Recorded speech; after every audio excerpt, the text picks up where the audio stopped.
요한복음 1장 17절 한 절만 읽겠습니다. 율법은 모세로 말미암아 주어진 것이요 은혜와 진리는 예수 그리스도로 말미암아 온 것이라. 아멘. 요한이 태초의 말씀이 우리와 함께, 이 말씀이 하나님, 또 이 말씀이 바로 우리 주님이시다라고 하면서 요한복음을 시작을 합니다. 그 지난주에는 8주년 기념으로 또 예배를 드리며 하나님께 감사를 드렸고, 지난주일은 또 시설장 목사님 오셔서 또 여러 가지 공동의회를 하며 또 한 주간을 보냈습니다. 한 주간 쉬면서 몇 가지 그림을 그리면서 이제 배포를 해드렸는데, 설교 중간에 함께 찾아보기로 하고, 그 지난 몇 주간 이야기했던 것 정리를 하면서 설교를 시작하겠습니다. 구약, 신약 우리가 이렇게 이야기를 하지만 구약은 낡은 것이 아니다라고 말씀을 드렸습니다. 예수님의 오심을 기준으로 BC, AD, 구약, 신약 이렇게 구분을 하지만 그리스도 예수의 복음은 영원전부터, 창세전부터, 만세전부터 미리 정한 것이다 라고 하는 것을 사도 바울을 통해서 명확히 또한 드러내기도 합니다.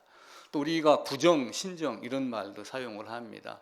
구정이라고 하여 고리타분하고 낡은 것이 아니라 예전부터 우리 조상들이 지켜왔던 명절이라고 하는 것이고, 신정의 개념은 1월 1일인데 사실은 강대국에 의해서 휴일이 사실은 정해진 겁니다. 왜냐하면 구정 때 우리가 노는 그 시간에 외국은 일을 하고 있잖아요. 그래서 구정 신정이 특별한 어떤 의미가 있는 건 아니지만 구약 신약이 그렇게 낡은 것, 오래된 것 이런 개념이 아니라 만세전에 미리 정해서 그때부터, 오래전부터, 영원전부터, 창세전부터 우리에게 전해져 왔다라고 하는 겁니다. 이제 그런 의미에서 성경은 두 권이 아니고 한 권이다. 우리가 구약, 신약 이렇게 분류를 하고 구분을 하여 바라보지만 주님 오시기 이전과 주님 오심과 복음이 전해져 내려가는 과정 이렇게 보시면 됩니다. 구는 오래된 것이 아니, 그런 우리가 생각하는 일반적인 오래됐고 낡은 것이 아니라 예전부터 전해졌던, 선포했던 것 이런 개념으로 보시면 되고, 구약 하는 그 약이라고 하는 것은 약속이며 언약이며 하나님의 유언입니다. 테스트먼트라고 하는 것이 일반적인 하나님의 약속이에요. 그러니까 약속이 인간하고 협의해서 약속을 한 것이 아니라 하나님의 일방적인 언약입니다. 근데 하나님의 일방적인 언약, 그 약속, 계약 이것을 우리 주님이 십자가로 성취하기 때문에 혹은 또 유언이다 이렇게 말합니다. 그래서 우리가 율법을 이야기를 할 때 그 율법을 지켜서 하나님 앞에 나아가고 율법을 지켜서 구원받는 족쇄가 아니라 율법으로 은혜를 깨닫게 하는 하나의 방편이다. 아까 우리가 백신 얘기를 하면서 몸이 건강할수록 백신 주사를 맞았을 때의 반응이 강하다고 하듯이 우리의 마음이 강하고 우리의 육신이 강하고 우리의 생각이 뚜렷하고 자기의가 강할 때 하나님 말씀이 들어오면은 더 많은 거부감과 고민을 많이 합니다. 왜냐하면 내가 이렇게 열심히 살았는데 하나님이 이렇게 요구를 했어? 라고 하는 어떤 그 차이점을 발견하기 때문에 그래요.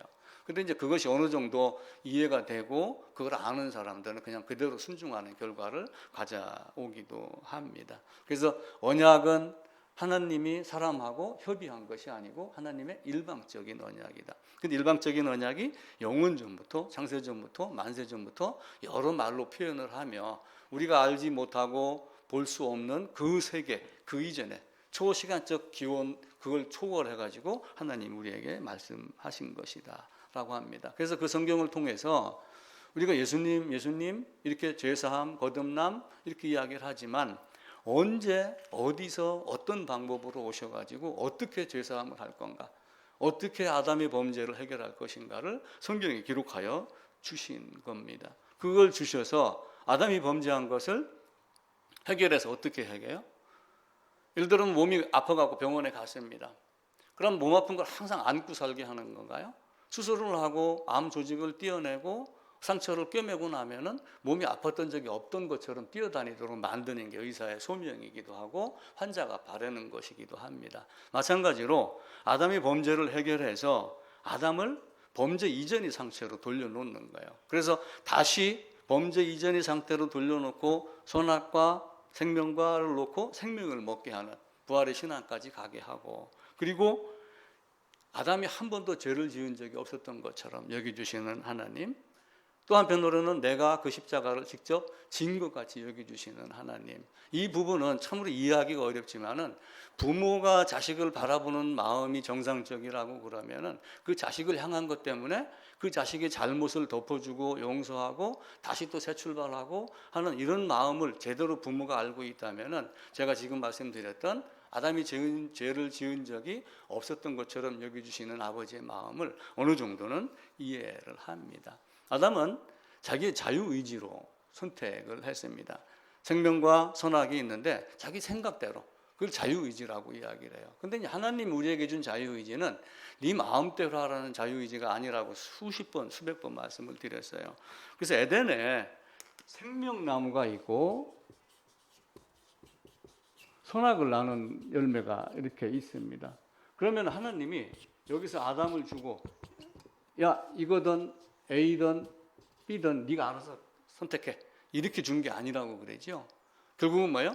먹으면 죽고 나머지는 다 먹을 수 있다는 얘기는 너는 이것만 먹을 수 있는 존재야. 이걸 우리 하나님이 미리 정확하게 못 박은 거예요. 사실은 그럼에도 불구하고 아담은 이걸 끊고 어디로 간 거예요? 사탄의 유혹, 사탄이 어떤 암시를 줬었을 때 이걸 먹으면 내가 하나님의 자리를 차지할 수 있겠구나라고 하는 어떤 자기의 생각이 있었겠죠. 그 자유의지는 하나님의 뜻대로 하는 자유의지, 그리스도 예수가 원하는 대로 하는 자유의지 이렇게 되어야지 되는데 사탄의 뜻에 의해서 사탄의 의미에 의해서 그들의 유혹에 의해서 그가 암시하는 바가 이것 아닌가 하고 도전했던 엉뚱한 길로 갔던 아담의 모습입니다. 그러니까 중립의 상태에서 이거냐를 선택해라. 만약 이렇게 했다라고 그러면은 아담도 항변할 수가 있어요. 당신이 둘 중에 하나 선택하라고 했잖아. 근데 그렇지 하지 않았어요. 하나님은 반드시 이걸 먹어라 라고 하는 말이 사실은 내포가 되어 있는 거예요. 이건 말고 이건 다 먹을 수 있다라고 하는 말의 의미를 우리가 그 맥락을 잘 읽으시면 됩니다. 그래서 아담이 원하면 죄를 짓지 않을 수 있었어요. 근데 아담은 아담이 원해서 죄를 졌다라고 하는 것도 수십 번, 수백 번 말씀을 드렸습니다. 내가 밖에 나가서 어떤 생활을 하다가 죄를 짓는 것도 마찬가지예요. 순간 양심의 가책이라는 게 있어요. 본성이라는 것이 있어요. 죄를 지면 가랑리 굴러가는 소리에도 놀랍니다. 지나가는 강아지만 짖어도 이상한 어둠 속에서 발자국 소리만 들려도 형사냐, 순경이냐, 경찰이냐, 또 아니면 이런 여러 가지로 깜짝깜짝 놀래고 그럽니다. 밤길에 가다가 소리가 딱 무슨 소리가 나요. 그럼 머리가 쭉 비솟죠. 사람들은 귀신 아니야? 귀신의 영은 생각하는데 하나님의 영은 생각하지 않아요. 자기가 생각하는 나름대로 자기 길을 가는 거예요. 아담이 원하면 죄를 짓지 않을 수 있었다. 우리도 마찬가지입니다. 나는 내가 원해서 죄를 지었지 내가 원하지 않은 상태에서 죄를 진 거는 결코 아니다. 손이 그냥 나가지 않아요. 마음의 명령에 의해서 손이 움직이지 마음 따로 손 따로 들어가는 것은 절대 아닙니다. 그런 의미에서 보면은 아담의 범죄는 무모한 하나님의 도전이고 반역이고 그러면서 하나님의 자리를 빼앗으려고 하는 강탈하려고 하는 대역 죄인의 자리에 갑니다. 죄를 짓지 않을 수 있는 존재로 받았으나 의도적으로 하나님을 거역했기 때문에 이제는 어떻게 돼요? 죄인이 됐죠. 죄가 된 겁니다. 우리가 성경에서 죄 얘기할 때 죄의 열매로만 보지 말고 죄 자체, 죄인 그 자체를 바꿔서 보는 방법을 생각을 계속 해야지 돼요. 그래서 이제는 죄를 지을 수밖에 없는 존재가 된 거예요. 죄를 짓는 것이 필연적인 존재. 라면 공장이 가동되면 라면만 나옵니다. 계속해서 빵 공장이 가동되면 빵만 나옵니다. 그와 마찬가지로 아담은 움직이면 움직일수록 죄가 나올 수밖에 없는 존재. 물론 거듭났다고 하여 죄를 안 짓는 존재로 바뀌는 건 아니에요. 그런데 죄를 짓지 않을 가능성이 있는 존재가 됩니다. 우리 주님과는 다르게 주님은 전혀 죄를 지을 수 없는 존재지만 우리 인간은 이제부터 이제 훈련 받는 거예요. 그때부터는 그렇게 해서 이 복음이 만세 전에 주어진 것. 그 복음이 에덴에서 시작이 됐습니다. 에덴 이전의 상황은 우리가 모르죠. 단지 바울에 의해서 영원전, 창세전에 예수 안에서 이렇게 택했고 이렇게 복을 주기로 하였다라고 하는 것까지만 우리가 알고 있는 것이고 그 너머는 사실은 잘 모릅니다. 이제 이 에덴에서 시작된 복음을 이제 원시 복음이라고 하죠. 그러니까 우리는 이제 원시인 그러면 미개인 뭐 이런 생각을 가끔 하고 그래요. 그래서 원시복음 그러면 좀 고리타분하고 낡고 오래되고 별 볼 일 없는 것 뭐 이렇게 생각을 하지만 원시라고 하는 뜻이 근본, 기초, 그 시작의 개념을 갖는 거예요. 그 원래의 복음, 그 복음으로 말미암아 지금까지 전해져 내려오고 그 복음을 완성하기 위해서 우리 주님이 이 땅에 오셨습니다. 그러니까 죄를 지을 수밖에 없는 존재, 죄를 짓는 것이 필연적인 존재, 항상 죄를 안 지을 수 없는 상태의 죄인이 죄값을 치르려고 자기가 죽어도 죄인이 죄값을 치를 수 있어요, 없어요? 성경은 없다고 그러죠. 깨끗한 자가 돼야지 돼요. 그리고 다시 살 능력이 있는 자가 돼야지 됩니다. 주님 한 분만이 모든 것을 다 해결해 줍니다. 로마서 5장에서는 그 말씀을 해요. 간혹 용감히 죽는 자가 있다. 남을 위해서 용감히 죽는 자가 있고, 나도 내가 내 죄값을 내가 치러야 되겠어, 이렇게 하며 혹 용감히 죽는 자가 있을지라도 그는 죄인이기 때문에 죄인의 죄값을 치를 수 없습니다. 예를 들어서 붓글씨를 씁니다. 옛날에 선비가 하얀 옷을 입고 붓글씨를 쓰다가 손자가 와서 장난치는 바람에 먹물이 내 옷에 튀었어요. 그럼 어떻게 해야 돼요? 깨끗한 물에 빨아야 돼요? 먹물에 빨아야지 돼요? 깨끗한 물에 빨아야죠. 근데 꾸정물에 빨고 도로 먹물에다 빠는 거와 똑같은 것이 죄인의 행동입니다. 죄가 있는 자가 아무리 노력하고 열심으로 한다 할지라도, 물론 사람이 보기에 선행은 나아질 수 있어요. 그러나 하나님 보기에는 다 도찐개찐이에요. 아무것도 아닌 것이 우리의 인생입니다. 이 복음이 이스라엘 역사를 타고 이스라엘의 역사 속에 드러나는 사람, 사건을 통해서 점점 밝히 드러났어요. 그러면서 예수님이 언제 올 것이다, 어디서 올 것이다가 대충 정해져서 내려오지요. 그 이야기를 족장, 모세, 선지자들로 사용해서 선포했다. 제사와 세례의식으로 예표하며 가르쳤다. 그리고 마지막에는 그리스도 예수로 완성했다. 이렇게 말씀을 드렸고, 그 말씀을 제가 하이델베르크를 인용을 하면서 그렇게 말씀을 했습니다. 제가 어제 그저께인가 무슨 조그만 소책자를 한 권 사봤어요. 거듭남에 대한 이야기가 있고 값도 싸걸래 이 양반은 어떻게 생각하는가라고 하고 소책자를 사서 보니까 나름대로 교리에 대한 것을 여기저기 끌어다가 정리를 쭉 했어요. 근데 이제 어떻게 거듭나는가라고 하는 쪽지 쪽에 딱 들어가서 문제가 생기기 시작을 했어요. 그럼 어떻게 거듭나야 되는가? 기도해야 됩니다. 간절히 매달려야지 됩니다. 두 번째, 말씀 안에서 차지하지 됩니다. 이게 정답이에요. 그렇게 되는 아볼로는 아무런 효과가 없어요. 성경을 꿰뚫고 있고 교리, 조직, 신학을 다 달달달달 외운다 할지라도 그런 식으로 하나님은 말씀하지 않아요.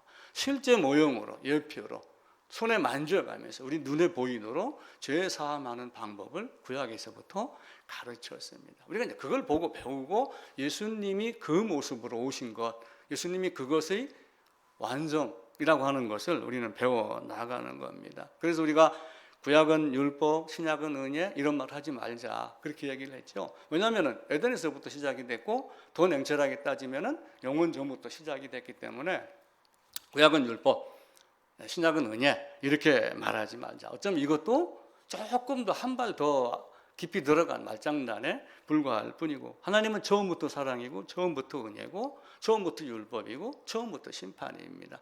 항상 하나님은 함께 합니다. 영원부터 영원까지 하나님은 항상 현재예요. 우리는 현재, 과거, 미래가 있지만 하나님에게는 늘 같습니다. 그래서 하나님 말씀이 영원 전부터 마지막 날 새 예루살렘에 들어가기까지 계속하여 존재하므로 우리는 그 모습을 보여야지 돼요. 제가 루터가 쓴 무슨 책을 잠깐 한 권 보다가 이런 이야기를 하더라고요. 루터가 신약의 시대, 교회 시대, 은혜의 시대 사는 기독교인들 중에 구약 성서를 중요하게 여기지 않는 사람들이 많이 있습니다. 이 글이 딱 보이더라고요. 맞아요. 그들은 구약 성서를 중요하게 여기려고 하지 않아요. 성경을 보면 제일 먼저 어디를 읽으라고 사람들이 주로 많이 해요? 은혜가 풍성한 요한복음을 먼저 읽어라, 이런 얘기를 많이 하고 그래요. 그런데 요한복음은 다른 걸 모르면은 사실은 모릅니다. 감정은 돋구어줄 수 있을지 몰라도 실제의 은혜는 다가오기가 어렵습니다.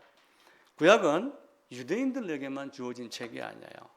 바꿔 얘기하면은 지금의 내가 구약 시대의 아브라함이라고 생각을 하세요.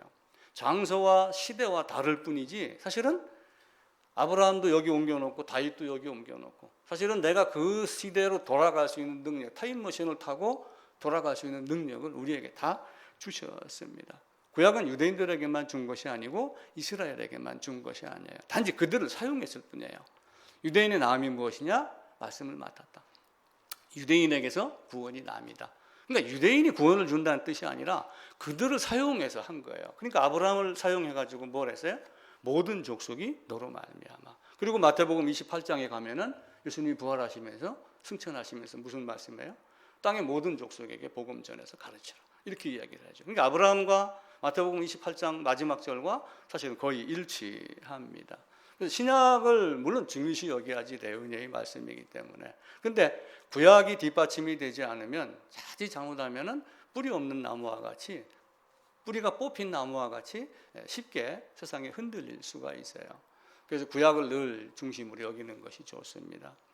기도원 협회라고 하는 성경 배포하는 데도 있어요. 거기 보면 거의 신약만 배포를 합니다. 그러다가 이제 중간에 껴가지고 뭐 시편을 넣기도 하고 이런 정도를 하는데 구약에다가 많은 것들을 우리가 투자를 해야지 됩니다. 창세기의 경우는 창조가 있으니까 하나님이 창조하셨어? 이제 그렇게 하다가 6일이냐, 뭐 6년이냐, 뭐 몇십억이냐 이걸 가지고 또 싸움이 시작이 됩니다. 근데 아담의 범죄를 보고서는 아담의 원죄를 이야기를 하고 있고 그러다가 자범죄 얘기를 하고 그럽니다. 근데 성경은 냉철하게 얘기하면은 원죄를 이야기를 하지 않아요. 이게 학자들의 의견하고 다를 수는 있습니다. 제가 하는 것과 사실은 아담의 범죄가 누구의 범죄예요? 나의 범죄라고 성경은 말합니다. 한 사람이 범죄하였으므로 모든 사람이 죄를 지었다라고 이야기를 해요. 첫사람 아담 안에 있는 아담들인 나를 바울은 다른 말로 바꿔서 이야기를 합니다. 그래서 원죄라고 하는 개념은 아담이 죄를 지은 것, 그것 자체를 이야기하는 것이 아니고 이렇게 하나님께 도전하고 반역해서 하나님의 자리를 차지하려고 했던 너가 죄인이야 라고 하는 그것 자체가 원죄라고 하는 개념으로 받아들이면은 앞으로 신앙생활 하는데 월등히 도움이 많이 됩니다. 그런데 이제 원죄 말하고 그리고 우리는 자범죄 얘기하면서 매일 지은지 안 지은지 모르고 지은지 알고 지은지 여기에 초점을 맞추다가 보니까 실제 이 죄의 개념을 그냥 구렁이 담 넘어가듯이 넘어가는 현상들이 많이 있습니다. 말씀드렸듯이 아브라함, 이삭, 야곱, 다윗, 솔로몬 이런 모든 인물과 자기를 동일시할 수는 없지만 동일한 인물은 아니지만 때로는 동일시하여서 내가 하나님 앞에서 어떤 모습으로 살아가는가라고 하는 것 살펴보는 것이 좋습니다. 창세기 지나고 나면은 출애굽이 나오죠. 그럼 대체적으로 뭘 봐요? 모세 등장하는 것, 10가지 재앙, 홍해 건너는 것. 그래서 그 모세가 홍해를 가르고 나오는 이것을 모세의 기적, 홍해의 기적 뭐 이렇게 해가지고 앰뷸런스만 지나가도 뭐 홍해의 기적 해가지고 많은 사람들이 다 써먹습니다. 근데 그 갈라지기 이전에 뭘 했어요? 문설주 임박에다 피 바른 것을 먼저 생각을 해야지 돼요. 그게 있는 자가 나오는 거예요. 홍해가 갈라진 쪽에는 문설주 임박에다가 피를 바르지 않은 사람들도 같이 따라 나왔어요. 중다하다 그래요. 수많은 잡족도 따라 나왔죠. 민수기 레위기 가면 이제 법에 대한 이야기를 하니까 대부분 레위기는 보다가 건너뛰고 그럽니다. 그러다 이제 민수기 가면은 뭐 반석에 치니까 뭐 명령하니까 뭐 이런 이야기 또 고라 이야기 나오고 그러면 가끔 교회에서 목사들이 실수하기도 합니다. 권위를 건드리지 말라. 이렇게 하면서 자기를 좀 약간 높이는 이런 형태의 설교도 가끔 하고 그럽니다. 이게 이제 창세기, 출애굽기, 레위기, 민수기, 신명기는 또 대체적으로 잘 건너뛰어요. 교훈이 될 만한 몇 개를 골라서 이야기를 하고 건너뛰고 그렇게 이야기를 합니다. 근데 우리가 일반적으로 성경이라고 하는 것은 모세 오경, 토라를 이야기를 하죠. 예수님이 말씀하셨어요. 너희가 성경에서 영생을 얻는 줄 알고 성경을 연구하지만 이 성경이 내게 대해서 이 성경이 어떤 거예요? 모세 오경이에요. 정확하게 이야기를 하면은. 그리고 이제 그걸 기준으로 하여 역사서, 선지서, 시가서 이제 이렇게 구분을 해 나가죠. 또 디모데전서에 가게 되면 바울이 디모데에게 말합니다. 내가 이를 때까지 읽는 것과 권하는 것과 가르치는 것에 전념하라. 디모데전서 4장 13절에서 바울이 그렇게 얘기했던 읽는 것, 권하는 것, 가르치는 것은 뭘 갖고 계세요? 성경이에요. 모세 오경입니다. 냉철하게 이야기를 하면은. 그래서 바울이 성경대로 죽고 부활하고 이것도 결국은 뭐예요? 모세 오경 토라를 갖고 이야기를 하는 겁니다. 그 모세 오경이 근본이 돼서 사사시대가 시작이 됩니다. 여호수아도 정복시대지만 한편으로는 크게 구분을 하면은 사사시대로 포함을 해도 됩니다. 그래서 이 말씀을 가지고 우리는 이제 하나님이 나를 어떠한 방법으로, 그래서 바울이 유대인들에게 복음을 전하지만 항상 어떻게 했어요? 자기의 관례대로 성경을 가지고 예수를 가르쳤다, 이렇게 이야기를 해요.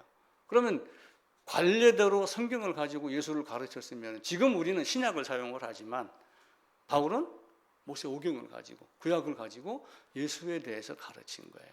이분이 이런 분입니다. 이사야서에 많은 부분이 나오지요. 이삭을 싫어야지 내 자식이라 자손이라 칭함받으리라 라고 하는 이런 모든 것들, 바울이 복음을 전합니다. 베리아도 가고 데살로니가에도 가고 그럽니다. 그런데 베리아에 있는 사람들은 데살로니가 사람들보다 더 간절히 날마다 성경을 사모한다, 이렇게 말했습니다. 그래서 신약 성경의 근거와 증거가 뭐냐면은 구약 성경이에요.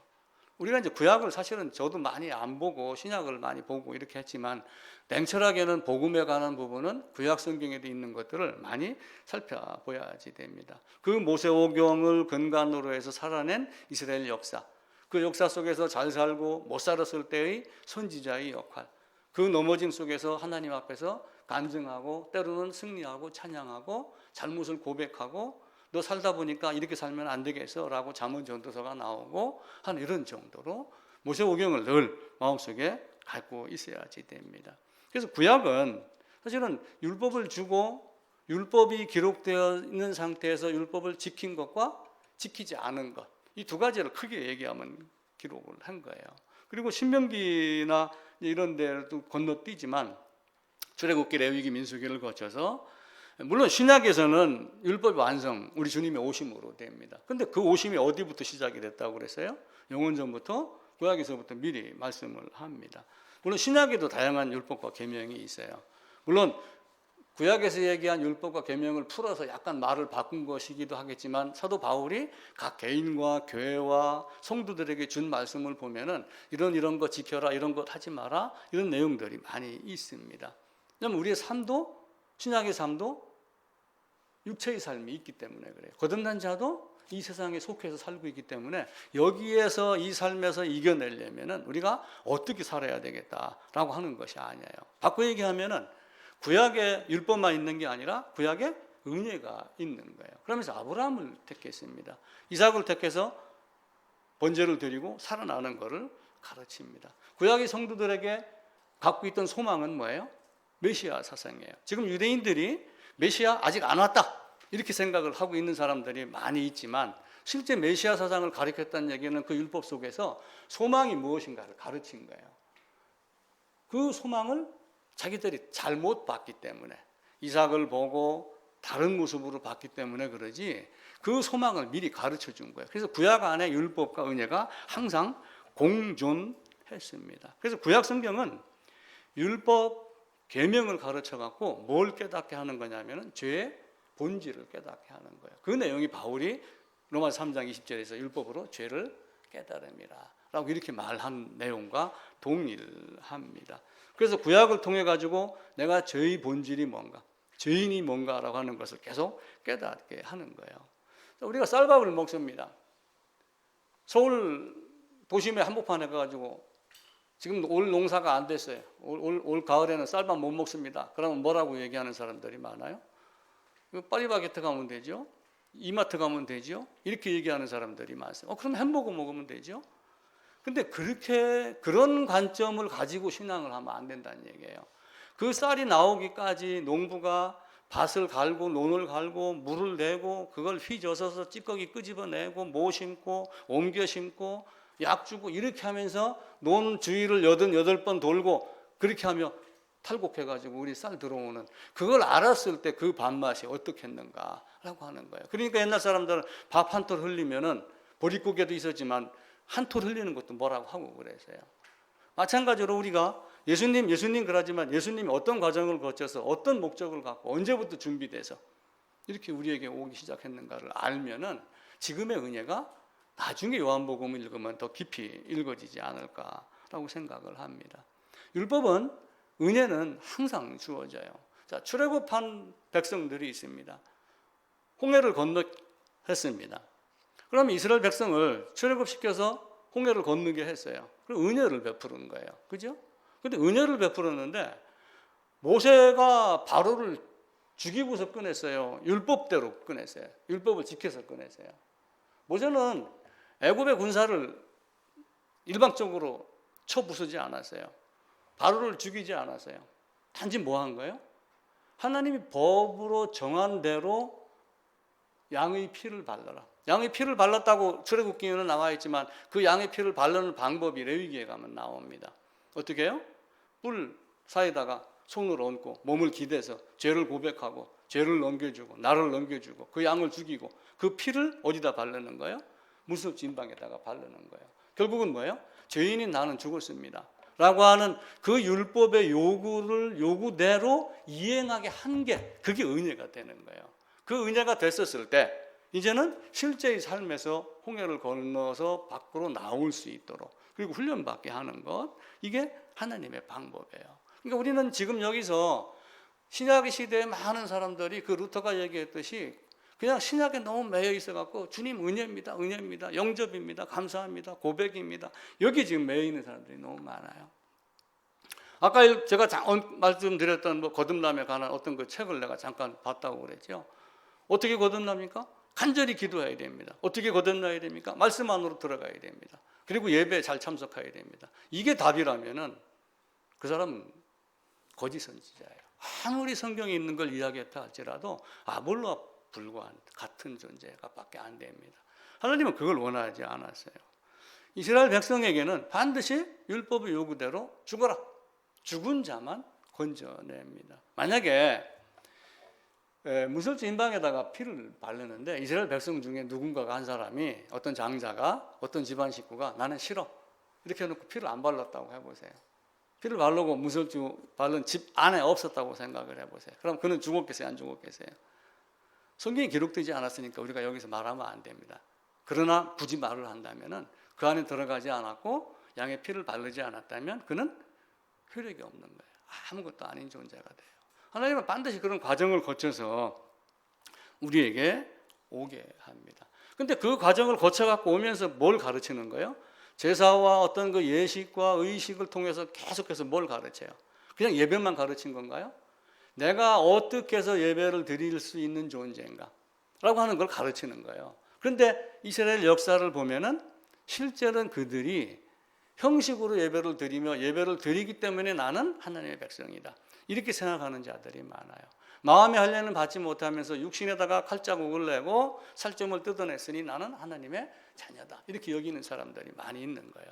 그러니까 주님 오심을 말씀했던 이사야 선지자가 7장, 9장 이 앞에 들어가기 전에 1장에서 무슨 얘기를 하냐면은 너희가 내 앞에 보이러 올 뿐이다.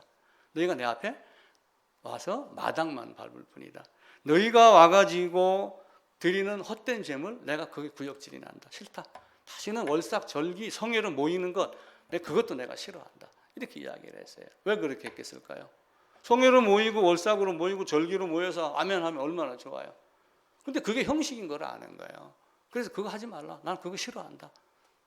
너희 손에 피만 많이 묻어있지 너희 마음은 하나님 앞에 아무것도 아닌 존재, 없는 자다라고 이야기를 하죠. 지금이 은혜 시대입니다. 그럼 은혜 시대에 사는 사람들은 다 은혜를 받았나요? 그렇지 않죠. 예전부터 얘기했던 아담이 가죽을 입었던 그 역사를 거슬러 올라가서 그 방편대로 그 방법대로 지켜지지 않으면 이루어지지 않으면 사실은 은혜가 없는 거예요. 출애굽을 해서 제 2세대가 있습니다. 광야로 나왔어요. 그럼 아버지를 따라서 광야로 나왔고 애굽에서 벗어났으니까 그들은 은혜를 받은 자인가요? 아니에요. 제 2세대는 개별적으로 별도로 죄사함을 받아야지 돼요. 에스겔이 이제 그 이야기를 많이 하죠. 노아, 다니엘, 욥이 있을지라도 자기의 죄는 자기만 갖고 아비가 자기의 죄를 대신하지 못하고 자식이 아비의 죄를 대신하지 못하고 전부 자기의 죄값에도 자기만 죽는다 이야기를 하고 그럽니다. 그 십자가의 죽음으로 죽음을 완성한 율법의 요구, 율법의 마침이 되진 그 복음을 우리가 정확하게 깨닫고 그 율법의 은혜를 주시기 위한 하나의 도구다 하는 것을 철저하게 깨닫고, 그러니까 이제 바울이 이제 그런 것들을 싫어했던 거예요. 그 의미를 모르고 율법의 행위를 지키려고 했던 사람들, 이 로마서나 갈라디아서나 이런 데 보면 그들을 사실은 꾸짖은 거예요. 율법의 행위를 하지 말라, 그 얘기가 아니거든요. 삶에 있어서 율법은 철저하게 지켜야지 돼요. 그런데 어떤 율법을 지키면서 구원받은 자 구원이 유지된다라고 하는 이런 율법의 행위는 아니다 라고 하는 거예요. 예수님은 오셔서 그게 불필요했기 때문에, 그게 안 됐기 때문에 성전을 뒤엎은 겁니다. 그래서 율법을 주신 목적은 은혜를 주시기 위함이다 라고 하는 것. 율법을 통해 가지고 거울이 돼서 자기를 들여다보고 사람을 마주보고도 이야기를 합니다. 아침에 딱 나오는데 엘리베이터를 타는 순간 마스크를 안 썼어요. 마스크 쓰고 왜 맨날 문 열고 나오면서 한두 번도 아니고 잊어버려? 제가 소리를 딱 질렀어요. 소리를 빽 지르고 나서 왜 이렇게 소리를 질러? 저한테 또 한마디 하더라고요. 또 그렇게 하고 나니까 내가 또 내 모습이 또 보이는 거예요. 상대를 보고 성경을 보고 율법을 보고 뭘 깨닫냐면은 내가 어떤 존재인가를 깨닫는 거예요. 본보기 거울을 보고 잡티를 알고 그걸 벗어나기 위한 방법. 근데 이 율법을 주신 목적, 율법의 기능, 율법의 효능, 이걸 잘 모르고 율법을 학문의 도구로 여기게 되면은 엄청난 일이 생기기 시작을 해요. 율법은 학문의 도구가 아닙니다. 당연히 학문으로 배워야지 되지만 거기에 치중하게 되면은 안 돼요. 절대로 안 됩니다. 어제 저녁 먹고 TV를 잠깐 보다가 제가 토요일마다 한국 기행인가를 이렇게 일주일치 몰아서 봐요. 그거 참 좋은 게 많이 나와요. 사람 사는 재미가. 그런데 그게 안 나오고 끝났어요. 그래갖고 채널을 몇 번 뜯득 돌리는데 SBS 비즈라고 하는 무슨 채널이 있더라고요. 거기에 갑자기 휴거에 대한 이야기가 나와요. 이장림 목사라고 1992년도에 다미선교회가 휴거에 대한 소동이 일어나고 대한민국이 발칵 뒤집힌 적이 있었어요. 거기 어떤 아줌마가 등장을 해갖고 당일날 아침에 자기 집안에 있는 자기 옷 새 거든 흠 거든 다 큰 비닐봉지에 담아갖고 대문 앞에 놔놓고 갔대요. 나는 올라가니까 너희들이 다 써라. 나중에 돌아와서 있었는지 없었는지는 얘기를 안 하더라고요. 그렇게 엉터리로 사는 사람들이 많이 있는 거예요. 어떤 방법으로 하나님이 끌고 가실지는 몰라요. 그 다미선교회가 필리핀에도 전파가 됐다고 하더라고요. 나 그건 몰랐어요. 어제 방송을 보니까. 근데 92년 10월 28일 24시에 들림된다, 공중으로 올라간다 막 딱 했는데 필리핀에서 한국 이 시간이 그럼 언제냐? 한국 시간이다 해갖고 한국 시간에 맞춰갖고 전부 교회당에 있었대요. 주여 함창을 하면서. 근데 24시간이 돼도 올라가는 놈들 한 놈도 없는 거예요. 그리고 필리핀 목사가 그랬답니다. 지금 교통체증이 돼갖고 예수님이 늦게 오십니다. 이렇게 얘기를 했다고 그래요. 어제 그 프로그램을 진행하면서 한 사회 보고 이렇게 대담하는 사람이 그 얘기를 하더라고요. 예수님이 그런 능력입니까? 우리는 성경을 잘못 알면은 엉뚱한 데 꽂히고 있어요. 그냥 우리가 그냥 은혜 이렇게 하고 그러지만 그 은혜가 그냥 거저주고 간절히 소리 지르고 성경 본다고 주어지는 것이 아니라 성경 보는 것 안에서의 방법을 가르쳐 준 것을 우리가 찾아내야지 됩니다. 율법을 연구하는 거 좋지만은 그 연구에 빠져갖고 복음을 모르면은 정말 안타까운 아볼로와 같은 사람이 될 수밖에 없습니다. 성경은 66권이지만 뿌리는 뭐라고 그랬어요? 모세 오경입니다. 토라라고 하는 모세 오경은 신명기로 끝나면서 신명기가 끝나고 모세가 죽으면서 여호수아를 지도자로 세워가지고 가나안 들어가는 그 전까지만 기록이 된 거예요. 그러니까 창세기 안에는 하나님의 계심, 하나님의 창조, 아담의 범죄 회복, 하나님이 택한 백성을 어떻게 사랑했는가 이런 내용들이 많이 있습니다. 그래서 모세 오경을 근간으로 해서 살아낸 것이 역사서다라고 말씀을 드렸죠. 근데 이제 사실은 가나안 땅에 들여보냈더니 모세 오경에 대한 뿌리가 온전하게 마음속에 자리 잡지 못했던 거예요. 그러니까 어떻게 했어요? 원주민, 우리는 삼성차 안 탑니까? 삼성 이건희 씨 작년에 원불교에서 치렀어요. 그 사람이 만들어내는 삼성그룹의 자동차를 저도 타고 다녀요. 그러면 이스라엘 백성들이 가나안 땅에 들어가서 원주민하고 얼굴도 안 보고 사나요? 농사 짓는 것도 배울 수 있죠. 그런데 그들에게 동화가 된 거예요. 동화됐다는 얘기는 내 걸 버리고 그들을 그냥 따라가서 그들과 같은 모양으로 사는 겁니다. 그 중국 고전에 보면 이런 이야기가 있어요. 군자 화이부동이다. 군자 화이부동이다. 군자는 겉으로는 화합하고 이렇게 하고 이렇게 하면서 사람들하고 잘 지내지만 자기의 본질은 바꾸지 않는다. 자기가 갖고 있는 어떤 기준, 자기의 의, 자기가 생각하는 가야 할 길, 이걸 절대로 흐트러 버리지 아니하고 자기가 가야 할 길을 쭉 가지만 옆에 사람들하고 다툼이 없이 그냥 그렇게 지낸다. 그 얘기가 군자 화이부동이에요. 며칠 전 신문에 조계사라고 하는 절이 서울에 있는 모양이죠. 거기에서 조계사에 있는 분들이 어느 교회 성도인가 목사를 고소를 한 사건이 신문 기사에 나왔어요. 4월 초파일 날 확성기를 들고 가가지고 내가 너희들을 꿰치러 왔노라 해가지고 조계사 앞에서 막 찬송가를 부르고 난리를 또 죽였는가 봐요. 근데 그렇게 한다고 복음이 전해지는 게 아니는 세상이잖아요. 그러니까 군자 화이부동은 그렇게 하라는 얘기가 아니에요. 세상에 사르나 속하지 아니함 같이 살 수 있고 그러면서 그 안에서 자기의 삶을 잃지 않고 말씀을 따라 사는 삶, 이게 군자 화이부동이에요. 근데 소위는 동의부하라 이야기를 합니다. 겉으로 같아지고 겉으로는 안 같아지고 막 여기 왔다 갔다 그래요. 근데 속으로는 절대로 화합이 안 되는 존재. 그냥 남에게 끌려가는 존재. 자기 걸 잃어버리고 그쪽에 동화돼서 간도 쓸개도 다 없어지고 내가 그냥 갑자기 다른 사람이 되어버리는 거예요. 이런 삶이 되면 안 된다. 옛날 사람들은 그런 기준을 가지고 사는 거예요. 그건 선비정신 이렇게 이야기를 하고 그러죠. 그런 사람들을 향해서 누가 등장을 하냐면 하나님이 선지자를 보내서 꾸짖죠. 그럼 선지자를 보내서 꾸짖으면은 좋은 말만 했겠어요? 나쁜 말 많이 했겠다고 그랬죠. 가슴 쓰린 이야기를 많이 합니다. 정말로 막 가슴을 후벼 파는 이런 이야기들을 많이 합니다. 저주받은 땅에서 삽니다. 저주받은 땅에서 저주받은 인간이 저주받은 땅에서 나온 것을 먹고 살고 저주받은 생활을 합니다. 그들에게 잘못을 꾸짖을 때 어떻게 하겠어요? 그냥 오냐 하면서 똥구멍만 간지러주고 이렇게 하겠어요? 아니면 막 과감하게. 여러분 사과밭에 아니면 나무에 전지할 때 사정 봐주면서 하나요? 불필요하다고 생각하면 어떻게 해요? 과감하게 쳐내죠. 그거하고 똑같아요. 선지자는 굉장히 냉철하게 이야기를 했어요. 안 되면 끌려갈 것이다, 죽을 것이다. 그럼에도 불구하고 이스라엘 백성은 그런 길을 따라가지 않았습니다. 선지서를 보면서 사실은 자기 마음을 드러내고 선지자가 한 그 말이 저놈한테 한 게 아니라 나한테 한 것이다 라고 하는 관점으로 바꿔서 보는 훈련을 하면 좋습니다. 그렇게 하며 시편을 읽으며 찬양이지만 나는 이렇게 찬양했는가?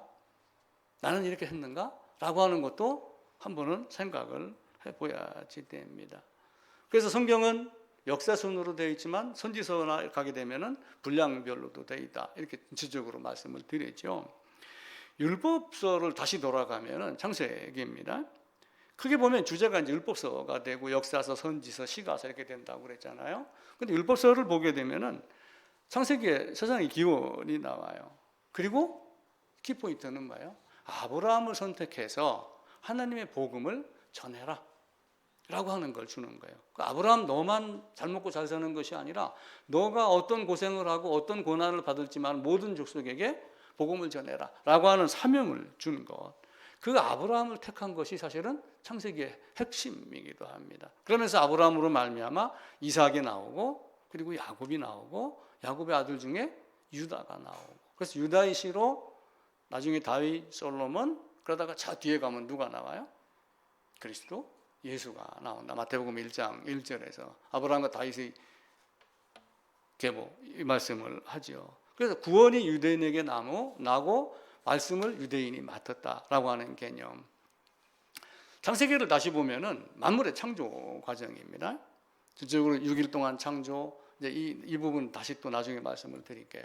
아담의 타락, 죄, 죽음, 가죽옷, 저주받은 땅, 세상의 고통 이런 것들이 많이 나와요. 그러다가 이제 모세를 통하여 율법이 주어지기 전까지 뭘 하냐면 죄와 죽음을 제거하는 것이 누구로부터 오는가를 가르쳐요. 이삭을 통해서도 가르치고 아브라함을 통해서도 가르치고 그리고 아벨이 제사를 통해서도 가르치고 아벨 대신 부활한 다시 태어난 셋을 통해서도 가르치고 아담이 가죽 옷으로도 가르치고 이렇게 하며 창세기에서 이미 예수라고 하는 존재 복음의 근본 뿌리를 철저하게 말합니다. 그러다가 아브라함, 이삭, 야곱, 이삭의 시 오직 이삭으로 난 자라야 라고 하며 그리스도 예수를 가르칩니다. 출애굽기로 넘어가면은 창세기 마지막 50장하고 출애굽기 1장하고는 몇백 년의 간극이 있죠. 430년 만에 나오고 모세가 80 태어나는 과정이 나오니까 80년이 땡겨진다라고 그러면 350년 정도 간극이 있습니다. 그런데 이제 모세가 태어나면서 그 이전에 어떤 일이 벌어져요?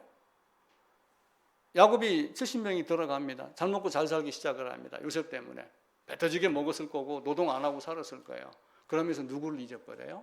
하나님을 잊어버리고 죄가 뭔지도 모르고 하나님 의해서 멀어지고 제약된 생활을 하고 그렇게 하다가 바로의 종으로 바뀝니다. 그들에게 뭘 깨쳐요? 율법을 줘서 너는 죄인이야. 그걸 깨닫게 하는 게 출애굽기의 두 돌판이며 레위기에 관한 내용입니다. 그래서 그걸 가지고 이들이 이제 깨닫는 거예요.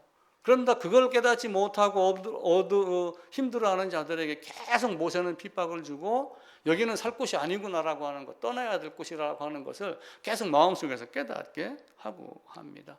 그런데 그들은 돌아서고 떠나서도 애굽에서 먹던 수박, 오이, 부추, 파 이런 거에다 정신이 팔려 있는 거예요. 거기서 먹던 고기가 먹고 싶다. 그러니까 그 안에 있었을 때는 얼마나 거기에 빠졌겠어요. 그걸 먹으면서 얼마나 바르지 못한 짓을 했겠어요. 그게 얼마나 더 즐거웠겠어요. 쾌락이 있었겠어요. 그러니까 광야에 나와서도 그걸 계속해서 생각을 하는 거예요. 그러니까 바보들이죠. 근데 모세는 율법을 받아서 그들에게 율법을 주면서 죄의 본질이 뭔가라고 하는 것을 가르칩니다. 그리고 레위기를 통해서 뭘 가르쳐요? 제사장직을 임명을 합니다. 제사장직을 임명을 해서 죄를 사하는 방법과 예배를 가르쳐요. 죄를 사함 받은 자가 하나님께 드리는 예배와 성실한 생활, 성막을 중심으로 사는 삶 이걸 가르쳐요. 그러니까 속죄제, 속건제 하나님께 죄를 졌잖아요. 반역을 했고 하나님의 영광에 흑칠을 했잖아요. 하나님의 거룩함에 손상을 입혔잖아요. 속건제를 드립니다. 살면서 번제, 소제, 화목제 그러다가 나중에 화목제를 드리는 건 뭐예요? 서로 음식을 나눠 먹으면서 이제는 지나간 거 다 잊고 즐겁게 함께하는 이 화목제까지 가르치면서 하나님 앞에서 우리의 삶이 어떤 건가를 계속해서 가르칩니다. 그리고 레위인에게 제사장 직분을 줘요. 그리고 제사장 직분은 땅 12로 나누지만 제사장 너희는 땅이 기업이 없는 거예요. 너희 기업은 뭐다? 여호와가 너희 기업이다.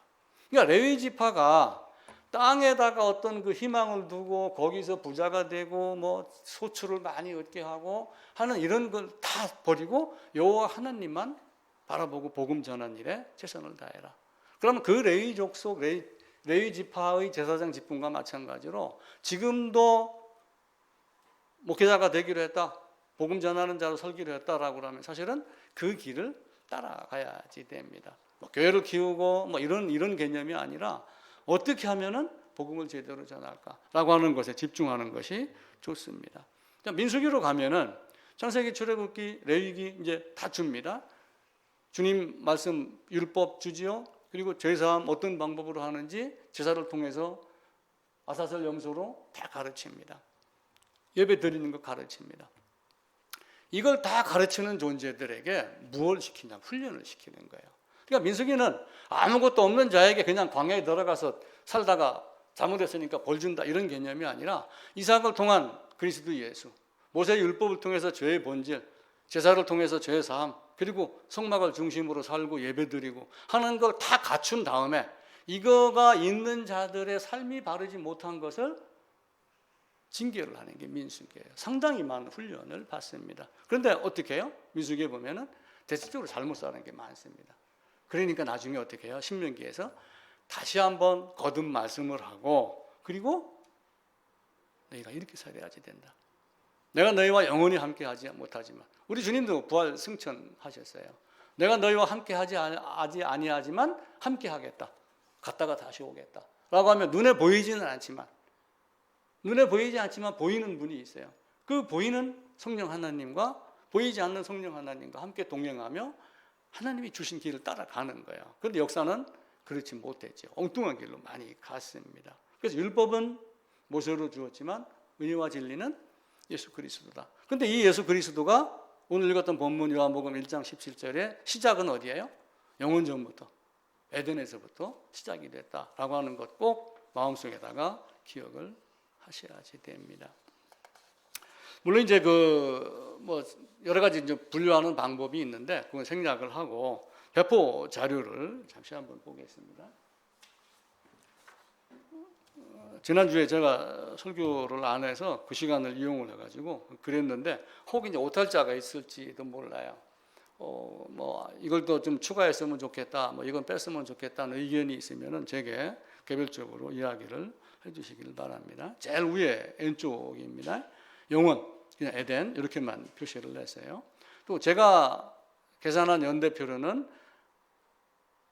아담이 에덴에서 쫓겨난 시점을 BC 4174년으로 보았습니다. 그렇게 하고 나서 세상에 나와서 에덴 밖에 나와서 930세로 죽었습니다. 이제 아담으로 시작이 됩니다.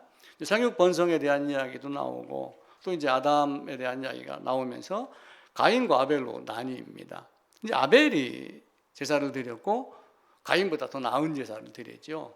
이게 물론 지극정성, 뭐 물건이 좋다 이런 개념이 아니라 하나님 원하는 방법이 제사를, 하나님 요구하는 제사를 드린 거예요.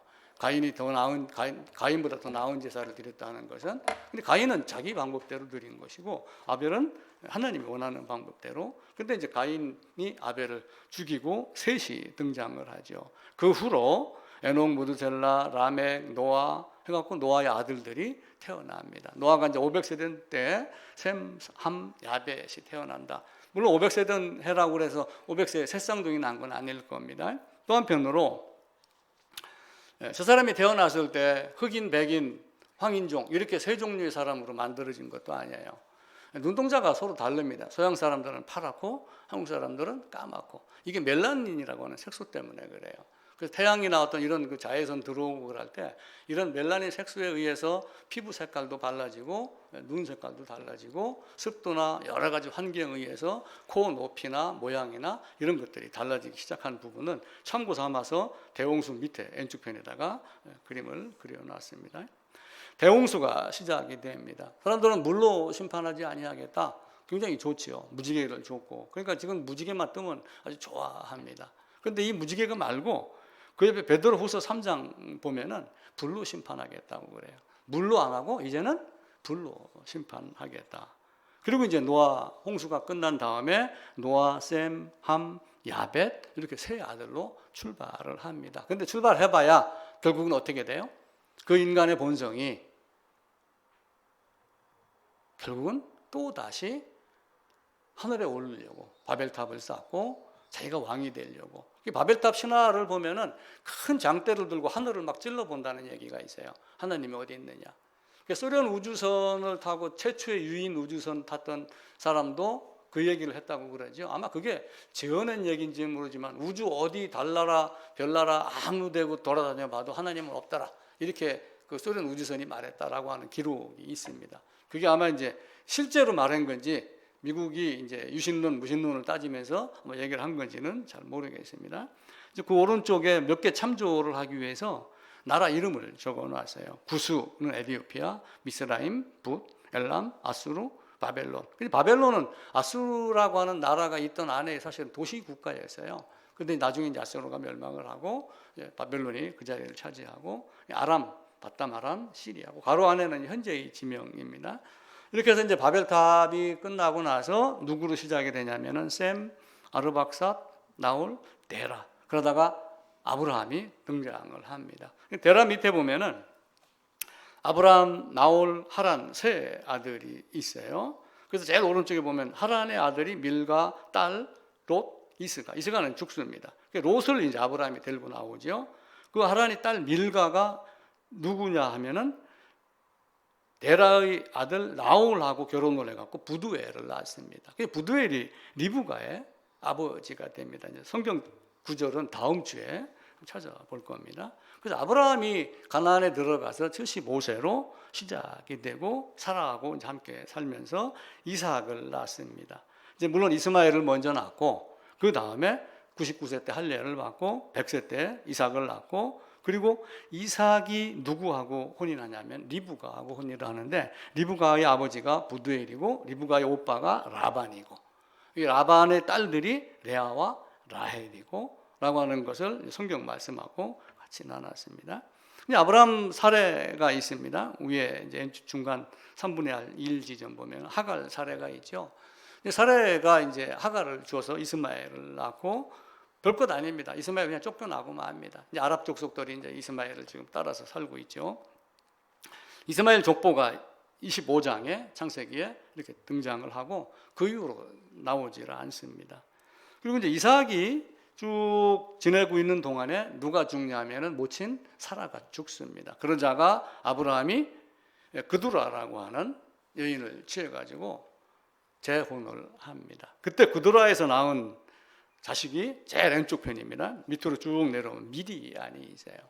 미디안이 그두라의 후손입니다. 근데 그 미디안 후손 중에서 이드로가 등장을 하고 10부장, 100부장, 1000부장 이 제도를 만든 사람이 모세의 장인 이드로예요. 이드로의 딸 십보라하고 모세하고 결혼을 합니다. 다시 이제 위로 올라가면은 이삭, 리브가 혼인해가지고 야곱을 낳습니다. 근데 야곱이 쌍태가 되죠. 쌍둥이를 낳아가지고 야곱과 에서가 나옵니다. 근데 에서는 에돔이더라라고 하는 말씀이 이제 성경에 여러 군데가 나옵니다. 몇 개만 제가 거기 적어놨습니다. 그리고 에서 에돔 곧 아말렉이더라라고 에서의 손자뻘인가가 누가 아말렉으로 시작이 돼가지고 아말렉에 대한 이야기가 쭉 나옵니다. 사무엘이 왕이 되고 나서 왕이 됐으니까 하나님 명령을 수행해라라고 해가지고 이제 시작을 하는데 그때 이 아각을 죽이지 못했는데 이 아각이 아말렉 사람입니다. 그리고 하만도 아말렉 사람입니다. 에스더에 등장하는 그러니까 계속하여 에서의 후손과 충돌을 하기 시작을 해요. 그러다가 나중에 예수님 당시에 그때 왕이 누구냐면은 헤롯 왕이었습니다. 헤롯의 할아버지인가가 안티파스인가 하는 사람인데 이때 이제 이 에돔 사람인데 그 당시에 로마 사람들은 에돔을 이두메라고 불렀어요. 그래서 성경은 이두메라고 하는 장면이 마가복음 3장인가에 단 한 번 딱 등장을 합니다. 이렇게 해서 에서족보도 여기서 멈춥니다. 그러니까 에서족보는 계속해서 어떤 사람으로 등장을 해요? 출애굽한 백성 출애굽 17장에서 공격을 하죠. 그 다음에 사무엘 가게 되면은 아각, 사울 등장을 하죠. 계속해서 에스더의 그 유대인들을 죽이려고 했던 하만 그리고 예수님 죽이려고 달려들었던 또 헤롯 가문 해가지고 원수지간으로 계속 내려옵니다. 그다음에 야곱이 이제 누구하고 결혼을 하냐? 이제 레아하고 라헬하고 결혼을 하죠. 첫눈에는 라헬에게 반했는데 라헬하고 결혼하는 조건으로 7년 모습 살아라 해가지고 라헬이 먼저 7년을 살고 그리고 어떻게 해요? 나중에 라헬하고 그래서 14년간 모습 생활을 합니다. 라헬하고 결혼을 한다고 해놓고 갔더니 첫날 밤에 자고 일어났더니 라헬이 아니고 레아더라. 그래서 그럼 라헬도 줄 테니까 7년 더 봉사를 해가지고 14년이라는 얘기가 나옵니다. 나중에 이제 그 라반의 집을 도망쳐서 나오면서 내가 외삼촌 집에서 14년이 있었다라고 하는 내용이 나옵니다. 그래서 총 20년이 있었다라고 하는 내용이 이제 뒤에 나오거든요. 근데 14년 끝났을 때쯤에 누가 태어나냐면은 요셉이 태어납니다. 그리고 돌아오는 길에 이제 베냐민이 태어납니다. 12아들 그 중간 아래쯤 보면은 레아, 빌하, 실바, 라헬이 나오는데 빌하는 라헬의 몸종이고 실바는 레아의 몸종이에요. 근데 레아가 번호를 제가 먹여놨어요. 1, 2, 3, 4번 이렇게 네 아들을 먼저 출생을 합니다. 루벤, 시므온, 레위 그리고 유다. 레위는 이제 뒤에 출애굽기 가면 이제 아론하고 모세가 등장을 하죠. 그리고 다섯 번째 아들은 이제 시기가 나니까 라헬이 내 시녀하고 자식을 낳아라 해갖고 단, 납달리를 낳고 그러니까 이제 레아도 또 시기가 나갖고 자기 종을 또 줍니다. 야곱에게 실바 그래서 갓, 아셀 그러다가 다시 레아의 태를 열어가지고 제일 밑에 가운데입니다. 이사가라고 수불론을 낳습니다. 그러니까 레아에게는 6명이 낳고 그 나중에 6명 끝난 다음에 다말이라고 하는 딸을 또 하나 낳아요. 이름이 아마 다말일 거예요. 그렇게 놓고 나중에 이제 14년이 끝난 다음에 요셉이 낳고 20년 채우고 돌아오는 길에 베냐민이 출생을 하고 라헬은 죽습니다. 자, 이렇게 해서 이제 레위를 봅니다. 레위 지파가 이제 제사장 직분으로 되어 있죠. 그런데 레위가 출애굽기 들어가면서 아론과 모세를, 그리고 아론은 제사장으로 모세는 지도자로 등장을 해서 나갑니다. 그런데 이제 아론을 우리가 좀 눈여겨볼 필요가 있어요. 물론 이제 역사서, 선지서 안에 많은 선지서가 있고 역사서 안에 제사장 그룹들이 쭉 나와 있지만 쭉 건너뛰어가지고 나중에 누가복음에 가게 되면은 아비야 반열의 제사장 사가랴가 등장을 하며 마지막 제사장으로 누가 나와요?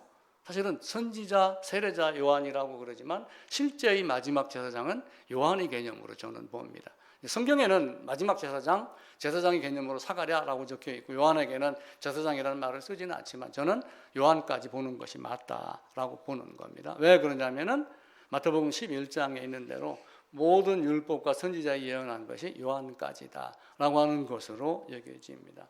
아사셀 염소를 잡을 때 대제사장이 모든 백성의 모든 죄를 다 누구에게 넘기냐면은 아사셀 양에게 넘겨요. 그 역할을 하는 것이 세례자 요한이다. 저는 이렇게 해석을 합니다. 아니라고 하는 자에게는 아닙니다. 이걸 가지고 저한테 따지면 안 됩니다.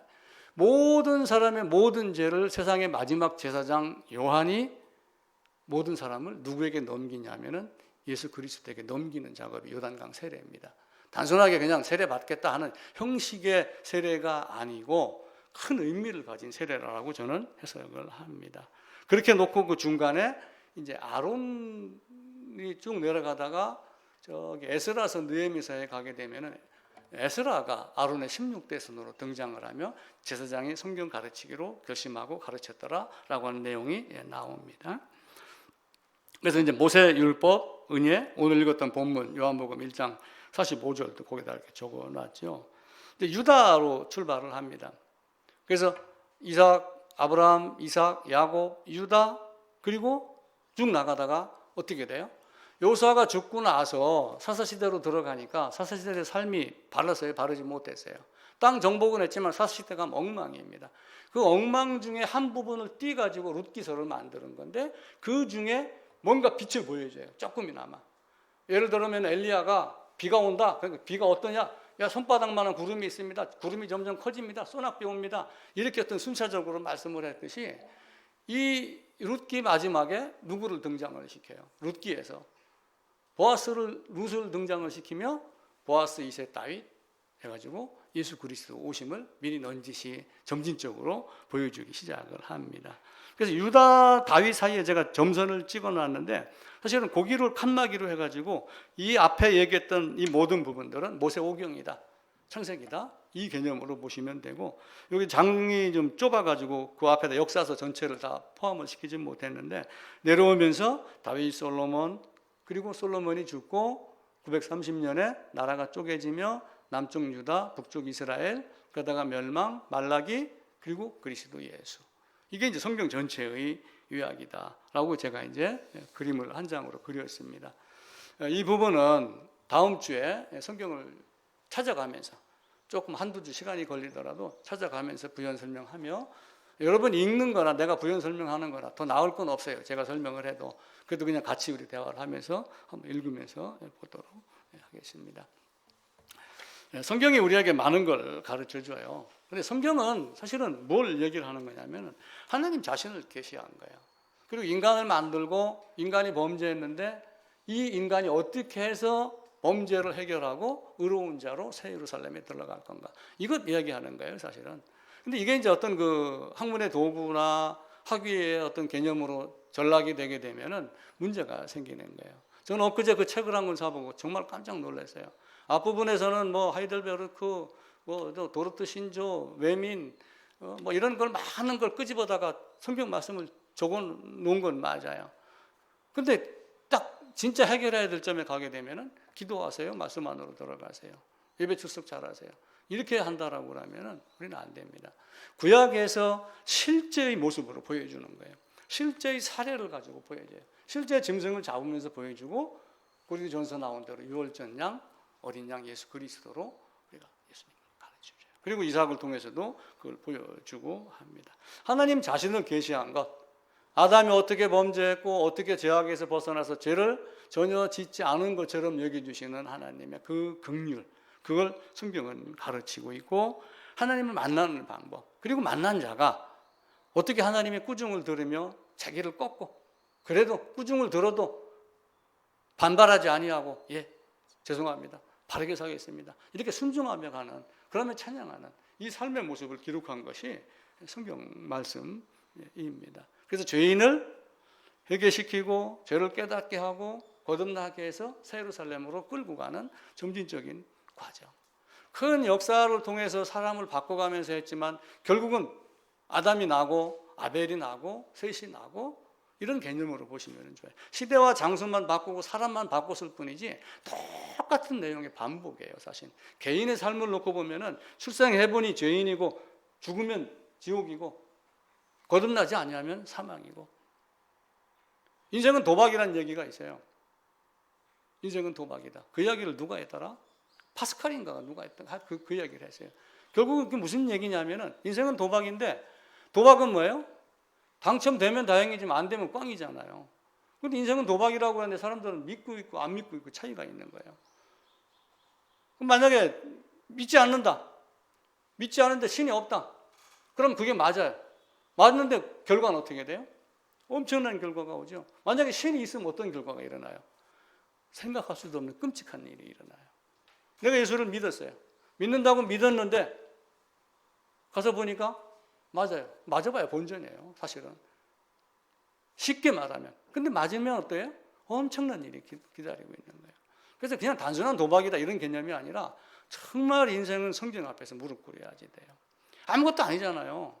백신 안 맞으면 어떻게 돼요? 별것 아닌 인생이에요. 뭐가 두려워서 백신 맞았어요? 저도 두려워서 백신 맞았어요. 아이들도 보러 가야 되고요, 만나야 되고, 여러분에게 폐암 끼치려고 맞았고. 그게 나약한 인간이에요. 썩으면 아무것도 아닌 그냥 구더기 밥 되는 것, 이게 우리 인생의 모습입니다. 그래서 성경은 유대인 아브라함을 사용해서 전체적으로 나를 대입을 시키고 아브라함과 이스라엘 민족을 사용해서 복음을 증거한 것, 이 개념으로 보시면 되고, 유대인과 나는 별개의 인물이다 이 개념으로 보시지 마세요. 그냥 같이 하나님과 나를 그 안에서 하나로 묶어가지고 예전부터 예정하셨고 라고 하는 것, 그리고 순종하지 않는 이런 모습도 보고 그러면 됩니다. 신앙은 어려워요. 사실은 신앙은 한편으로는 너무 쉽습니다. 학문이 있고 공부라고 하는 것이 있어요. 학문, 공부. 근데 이제 학문이 있고 공부가 있는데, 이 공부라고 하는 게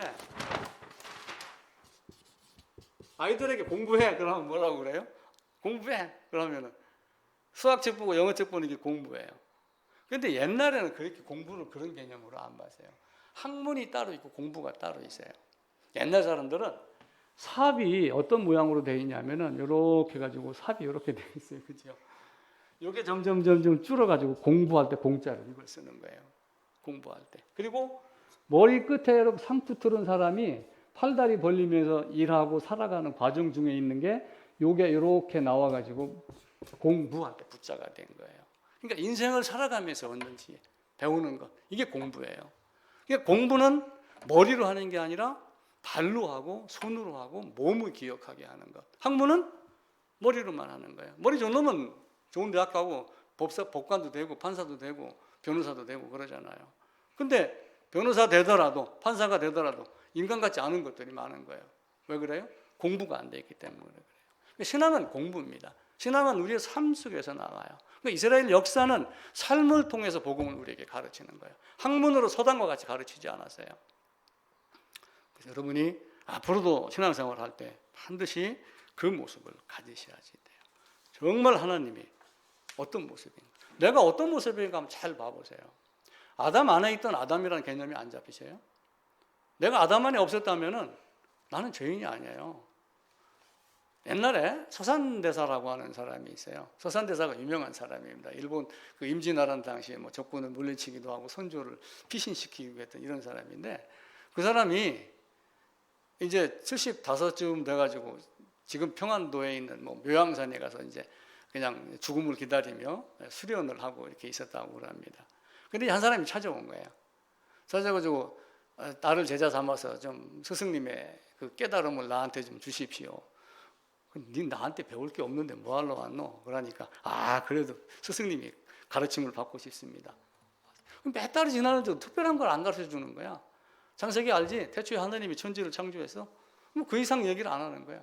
그리고 몇 달을 지내다가 물찌개지기도 싫고 난 갈랍니다.